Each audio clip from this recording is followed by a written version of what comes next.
പ്രിയമുള്ളവരെ, വിശുദ്ധ ബൈബിൾ ഉൽപ്പത്തി മുതൽ വെളിപാട് വരെ നമുക്കൊന്നിച്ച് ഒരു വട്ടമെങ്കിലും വായിച്ച് ധ്യാനിക്കുക എന്ന ഉദ്ദേശത്തോടു കൂടിയാണ് ഈ പോഡ്കാസ്റ്റ് ചെയ്യുന്നത്. ഈ ബൈബിൾ പാരായണത്തിന് നമ്മൾ ഉപയോഗിക്കുന്നത് POC മലയാളം ബൈബിളാണ്. ഓർക്കുക, നാം വചനം വായിക്കുമ്പോൾ ഈശോ വചനമായി നമ്മോടൊപ്പം ഉണ്ടായിരിക്കും. മുടക്കം കൂടാതെ വചനം വായിക്കുന്നത് ഒരു നിയോഗമായി നമുക്കെടുക്കാം. അതിനായി പരിശുദ്ധാത്മാവേ, ഞങ്ങളെ ശക്തിപ്പെടുത്തണമേ എന്ന് പ്രാർത്ഥിക്കാം. അതോടൊപ്പം വചനത്തിലെ വാഗ്ദാനങ്ങൾ ഞങ്ങളിലും ഞങ്ങളുടെ കുടുംബങ്ങളിലും നിറവേറണമേ എന്ന് പ്രാർത്ഥിച്ചുകൊണ്ട് നമുക്ക് ആരംഭിക്കാം. ഇന്ന് നമ്മൾ വായിച്ച് ധ്യാനിക്കുക രാജാക്കന്മാരുടെ 1-ാം പുസ്തകത്തിലെ 15-ാം അധ്യായമാണ്. അബിയാം. നെബാത്തിന്റെ മകൻ ജെറോബോവാമിന്റെ വാഴ്ചയുടെ 18-ാം വർഷം അബിയാം യൂദായിൽ ഭരണം ആരംഭിച്ചു. അവൻ 3 വർഷം ജെറുസലേമിൽ ഭരിച്ചു. അബ്സലോമിന്റെ മകൾ മാഖ ആയിരുന്നു അവന്റെ അമ്മ. പിതാവിന്റെ പാപങ്ങളിൽ അവനും ഏർപ്പെട്ടു. കർത്താവിന്റെ സന്നിധിയിൽ വിശ്വസ്തനായി പ്രവർത്തിച്ച പിതാവായ ദാവീദിന്റേതുപോലെ ആയിരുന്നില്ല അവന്റെ ഹൃദയം. എങ്കിലും ദാവീദിനെ പ്രതി ദൈവമായ കർത്താവ് അബിയാമിന് കിരീടാവകാശിയായി ഒരു പുത്രനെ നൽകുകയും ജെറൂസലേമിനെ സുസ്ഥിരമാക്കുകയും ചെയ്തു. ദാവീദ് ഹിത്യനായ ഊറിയായുടെ കാര്യത്തിലൊഴികെ കർത്താവ് കൽപ്പിച്ച യാതൊന്നിലും നിന്ന് ആയുഷ്കാലത്തൊരിക്കലും വ്യതിചലിക്കാതെ അവിടുത്തെ ദൃഷ്ടിയിൽ നീതി മാത്രം ചെയ്തു. അബിയാം ചെയ്ത മറ്റു കാര്യങ്ങൾ യൂദാ രാജാക്കന്മാരുടെ ദിനവൃത്താന്തത്തിൽ രേഖപ്പെടുത്തിയിട്ടുണ്ടല്ലോ. അബിയാമും ജെറോബോവാമും തമ്മിൽ ജീവിതകാലം മുഴുവൻ യുദ്ധം നടന്നു. അബിയാം പിതാക്കന്മാരോട് ചേരുകയും ദാവീദിന്റെ നഗരത്തിൽ സംസ്കരിക്കപ്പെടുകയും ചെയ്തു. അവന്റെ മകൻ ആസ ഭരണമേറ്റു. ആസ ഇസ്രായേൽ രാജാവായ ജെറോബോവാമിന്റെ വാഴ്ചയുടെ 20-ാം വർഷം ആസ യൂദായിൽ ഭരണം തുടങ്ങി. അവൻ ജെറൂസലേമിൽ 41 കൊല്ലം ഭരിച്ചു. അവന്റെ പിതാമഹി അബ്സലോമിന്റെ മകൾ മാഖ ആയിരുന്നു. ആസ പിതാവായ ദാവീദിനെ പോലെ കർത്താവിന്റെ ദൃഷ്ടിയിൽ നീതിപൂർവം വർത്തിച്ചു. അവൻ നാട്ടിൽ നിന്ന് ദേവീ പ്രീതിക്കായുള്ള ആൺ വേശ്യാ സമ്പ്രദായം ഉച്ചാടനം ചെയ്തു.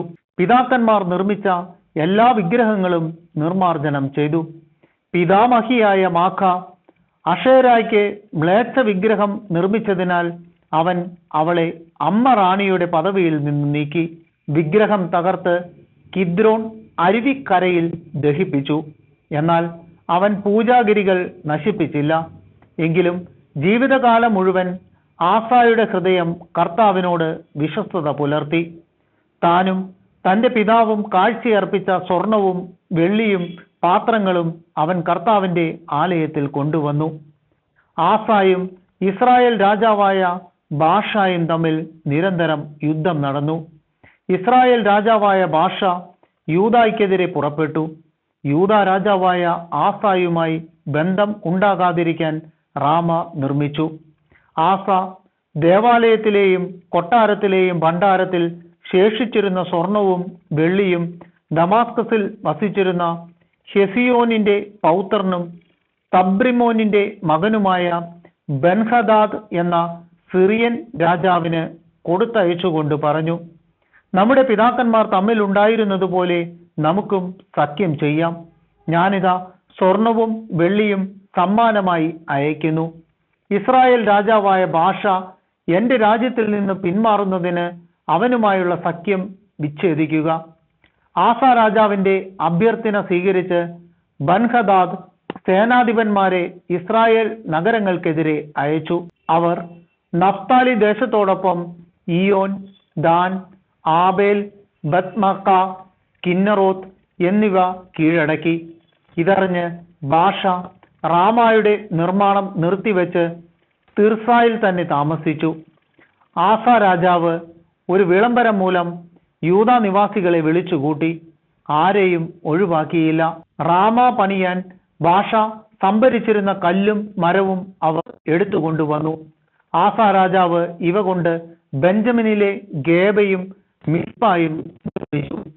ആസായുടെ മറ്റു പ്രവർത്തനങ്ങളും ശക്തി വൈഭവവും അവൻ പണിയിച്ച നഗരങ്ങളുടെ വിവരങ്ങളും യൂദാ രാജാക്കന്മാരുടെ ദിനവൃത്താന്തത്തിൽ രേഖപ്പെടുത്തിയിട്ടുണ്ടല്ലോ. വാർദ്ധക്യത്തിൽ അവന് കാലിൽ രോഗം പിടിപെട്ടു. അവനും പിതാക്കന്മാരോട് ചേർന്നു പിതാവായ ദാവീദിന്റെ നഗരത്തിൽ സംസ്കരിക്കപ്പെട്ടു. അവന്റെ മകൻ യഹോഷാഫാത്ത് ഭരണമേറ്റു. ഇസ്രായേൽ രാജാക്കന്മാർ. നാദാബ്.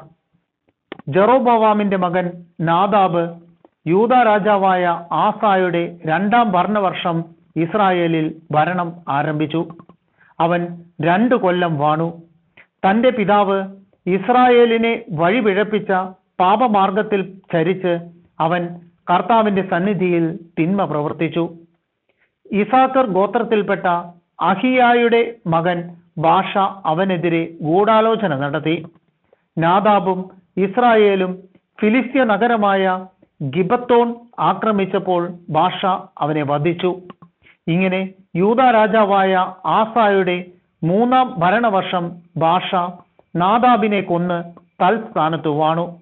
രാജാവായപ്പോൾ തന്നെ അവൻ ജെറോബോവാമിന്റെ വംശം മുഴുവൻ നശിപ്പിച്ചു.